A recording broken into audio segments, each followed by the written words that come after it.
We will collect questions after the second speech. You saw that something is happening on our backs, and it's a scribing session, so the Rocco and Gabriella are very active in catching our concept in trying to visualize them. You know that after this scientific conference, a statement will be brought to the interministerial conference next year, and also this visual concept will be brought in Rome. And this is very important. So what we are discussing today matters what will happen in the future. So Iligi brought the perspective of what is happening globally at the level of higher education. As she said, we are part of the process, and it is, I can assure you, it is very stimulating to be part of this process, because sharing this work with different universities from all over the world, it's a great opportunity to catch beautiful ideas on how to realize good education and research for sustainable development. And sharing with people from all over the world these concepts that matters everybody in the world is very, very important. So now we have the perspective of students. You know that in this conference we wanted to give the stage to students as much as possible, so after in the round table it will be more and more evident. So I will leave the stage to Valentina Tafuni. She's a member of the International Committee of UDU, that is Universitary Student Union, that is part of European Student Union. She was selected by the Italian Ministry of Foreign Affairs and the Conference of Italian University Rectors for a stage at the Permanent Mission of Italy at the UN in New York. And she focused on the rights of persons with disabilities there and implementation of SDGs and humanitarian and refugee law. She will share the speech with Janek, who is a member of the International Committee and Social Policy Committee, which is part of European Student Union. Janek is particularly active as a member of different German student associations. His areas of work include student social policy, quality assurance, which is something that matters a lot, this topic, and education for sustainable development at university, as well as university and student financing. So I leave the stage to Janek and Valentina. Thank you. Thank you, Alessandra. Good morning, everyone. I think to talk also on behalf of my colleague Janek, if I say that we are very, very honored to be here today and to talk on this side, trying to bring the student perspective in this discussion. And we will alternate our voices during the speech. As Ilije, that I thank very much for her inspiring speech, said, multiple crises affect our societies, and manifold political action threaten the global commitment for a better future.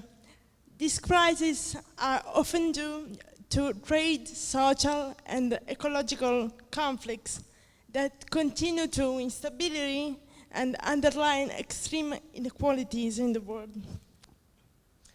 The European Union, founded on the principles of peace, cooperation, and solidarity, is not immune to instability, which is also reflected into the European higher education area.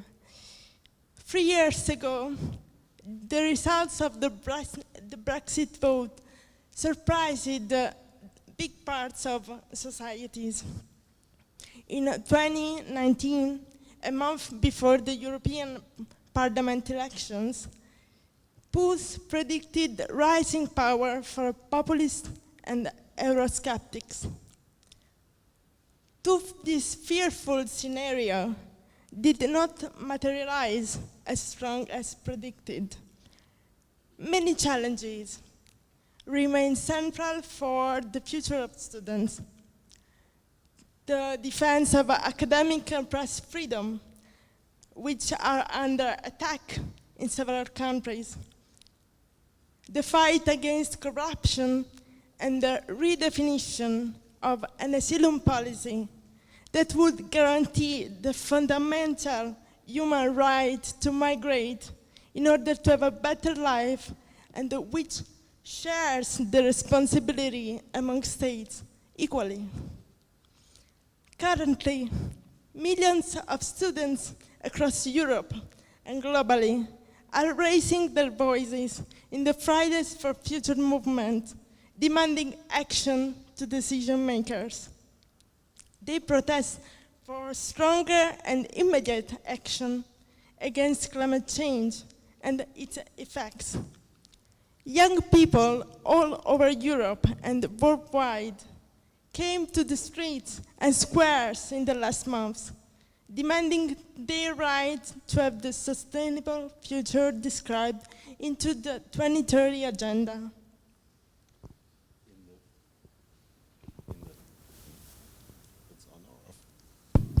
Sorry.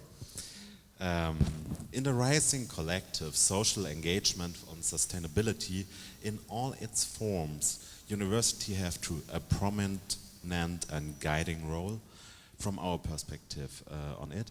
Indeed, the higher education action is decisive for kickstarting important steps towards the implementation for sustainable development goals adopted 4 years ago.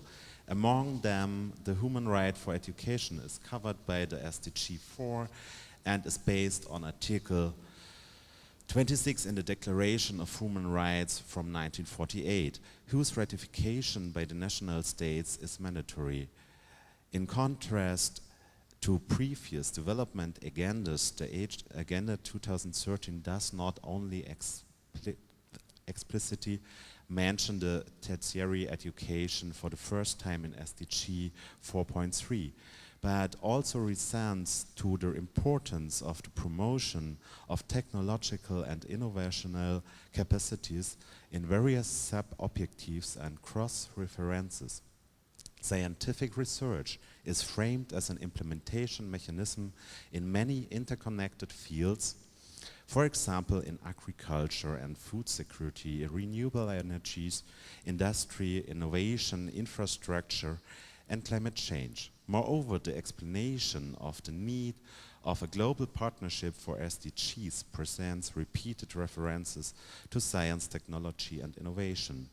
The role of higher education is knowledge, training, and placement of expertise is probably recognized above all, referring to the implementation mechanism of teaching and learning. Diversity and inclusion are set as cornerstones of higher education institutions' cultures. They have to be conceptually with all their functions, so teaching, learning, research, and outreach. However, gender balance is still missing in many study fields, as also Elijah said before about the goal number 5. In particular, within the science, technology, engineering, mathematics. Higher education institutions need to strive to achieve it by offering flexible learning paths and also teaching forms, as well as by putting support mechanisms for special needs of students in place. According to the 4.7 target of SDG 4, all people have the right to access knowledge and skills needed to promote sustainable development in order to build resilient and sustainable society. But despite the solemnity of this principle, the right for access to education, above all to the tertiary one, is not guaranteed on the same level around the globe. The lack of participation in tertiary education in the global south, in particular in the sub-Saharan area, reflects the strong disparities due to income differences.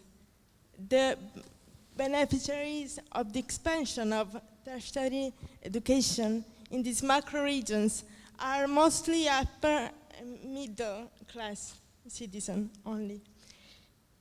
In most of these cases, young women from poor families are more affected by this discrimination than young men from poor families. So we could underline the sexism in this economic discrimination in many cases. Governments should ensure that economic reasons do not impede anyone from studying. Such reasons are not only restricted to tuition fees, but also include ancillary expenses such as transportation, housing, and general living expenses. In the context of equal access issues, participation in higher education of people with a refugee background, which is currently less than 1%, increased attention in the international debate. However, recognition of diplomas and different forms of learning is not discussed. Every student and potential student should have easy access to information available in accessible language. Universal accessibility is a central issue. Information should be accurate and reliable, and a guidance in higher education for pre-tertiary students in order to increase their access, participation in, and completion of higher education studies. In this case, attention should be particularly given to vulnerable and underrepresented students. Education is clearly linked with all the issues present in the other SDGs. Therefore, more transdisciplinary is needed in order to acquire instruments and skills to implement the SDGs. This is a feature of the education for sustainable development, defined as the education that empowers learners to take informed decisions and responsible actions for environmental integrity, economic viability, and a just society, both for present and future generations, while respecting cultural diversity, in order, in other words, to reach a safe and just space for humanity. A deep heterogeneity characterizes the decision about the function of higher education in relation to implementation of the SDGs.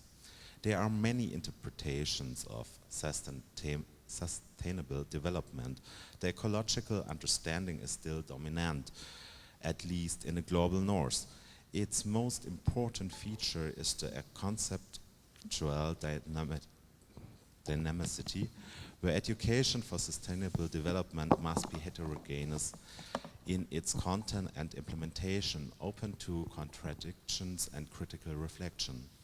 Education for sustainable development has to be taken into consideration both in the current law and in reforms, together with the principles of social dimension, also through a cross-cutting cooperation across ministries.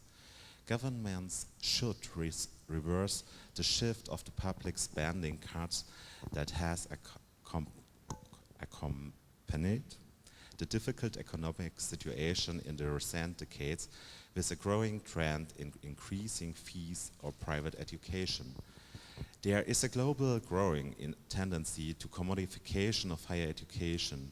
Furthermore, the unearthing of it in a modernist Western narrative that dates back to a kind of colonialism has established strong asymmetries in what is considered legitimate as knowledge.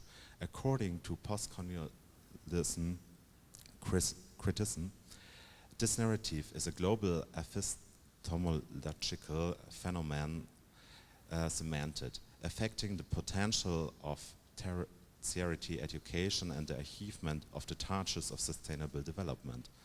This situation leads to a system of hierarchical stratification of the global landscape of higher education that locates the opening leading university in the global north and is defined by Eurocentric curricula and ranking according to international excellence criteria. Instead, SDGs call for educational equality that also has the positive consequence to enabling the capacities necessary for the development. Universities and higher education institutions clearly are fundamental both for its educational and social role. As underlined in the Paris Communiqué, many higher education institutions in the European Union committed themselves to sustainability and have created national or regional networks in order towards reaching the SDGs, such as RAS, the Italian network of 60 sustainable universities, or Hoch N, a network of 11 sustainable universities in Germany. Their monitoring showed that sustainability at higher education institutions is strongly linked to committed individuals, change agents. Students usually play a vital role as initiators, drivers, and contributors of the sustainability processes. But the institutionalization of this engagement is useful through structures that assign responsibilities and provide resources and funds. Example of green offices run by students or sustainable development departments illustrate that a cooperation between all actors of the university environment is possible and desirable. The two-way relation between university management and students has positive effects such as avoiding the hand-in-hand dispersion of responsibility, raising awareness, and creating participation models which include the civil society. So higher education and also higher education institutions must transform itself in order to promote sustainable development, but the integration of sustainability into curricula and didactic frameworks needs support, more support. The integration is already ongoing in the international framework with 515 courses that present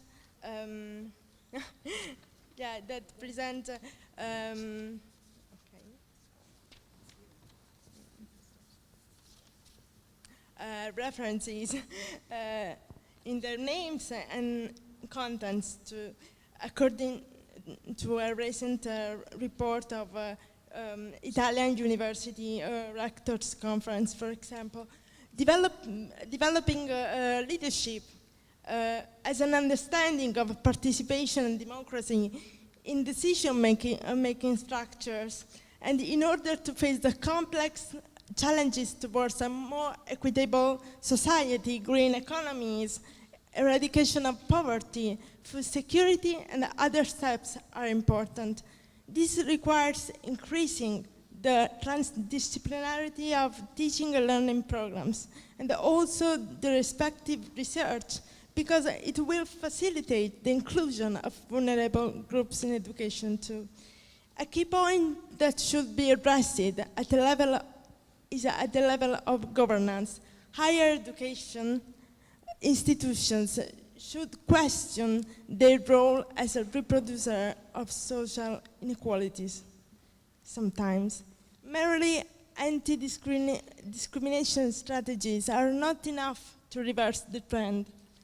Above all, in the Global South, obstacles such as a lack of funds or insufficient and